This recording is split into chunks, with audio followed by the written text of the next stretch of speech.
ठीक। हिंदी सेकंड का पाठ 1 हमने आपको याद करने के दिया था, अच्छे से याद हो गया? Yes sir.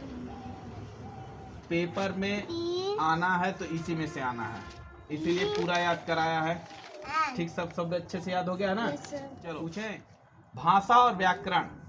देश भाषा इंग्लैंड। अंग्रेजी। हाँ। रूस रूसी। रूसी। जर्मनी। जर्मन।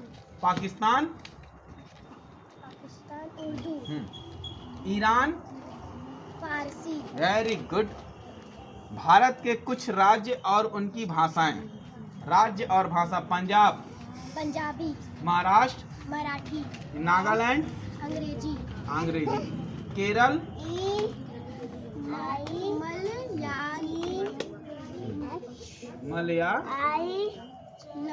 मलयालम। आंध्र प्रदेश। तेलुगु। तेज बोलो बेटा। आंध्र प्रदेश। तेलुगु। भाषाओं की लिपियां। भाषा और लिपि। हिंदी। देवनागरी। अंग्रेजी।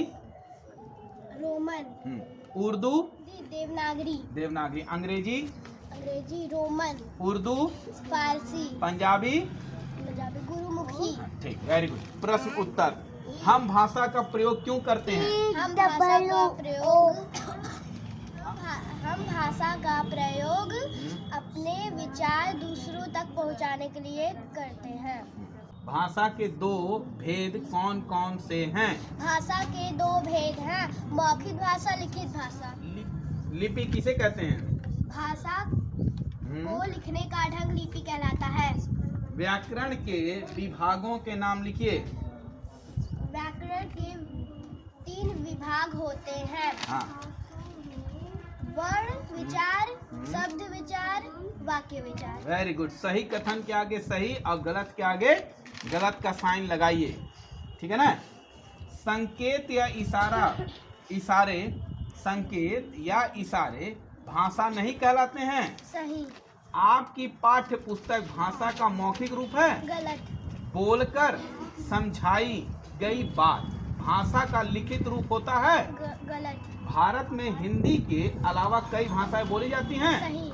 लिपि बदलने से भाषा बदल जाती है। गलत। व्याकरण भाषा के प्रयोग के नियमों का ज्ञान कराते हैं। सही। Very good, very good. सही शब्द लिखकर रिक्त स्थान भरिए। टेलीफोन से बातचीत भाषा का डैश रूप। मौखिक। हाँ। भारत का राष्ट्रीय भाषा डैश है। हिंदी। मुख्य रूप से ध्वनि को लिखने के लिए प्रयोग किए गए चिन्ह डैश कहलाते हैं। लिपि। भाषा के अच्छे ज्ञान के लिए डैश पढ़ना आवश्यक है। व्याकरण। Very good. आंध्र प्रदेश में डैश भाषा बोली जाती है। तेलुगु। हाँ, तेलुगु। इन भाषाओं की लिपियां लिखिए। हिंदी। देवनागरी। पंजाबी। गुरुमुखी। उर्दू। फारसी। अंग्रेजी। Roman. Very good, very good. और आगे का भी अधूरा। आगे पाठ 1 विनती। कल टेस्ट में आना ही आना है पोयम। Yes sir. कितने लाइन तक आप लोगों ने याद किया? 12 लाइन। 12 लाइन तक। स्टार्ट करूं पूछना? स्टार्ट करूं। संध्या होते ही नभ पर सुंदर मोती बिखराता है, और प्रातः होते ही भूपर जो आ उन्हें लूटा जाता है। जिसके शशि की रजत रश्मियाँ कड़कर चांदी सा चमकाती, और सुनहरी रवि की किरणें किरकिर सोना सा दमकाती। तीर तिर सोना सा चमकाती।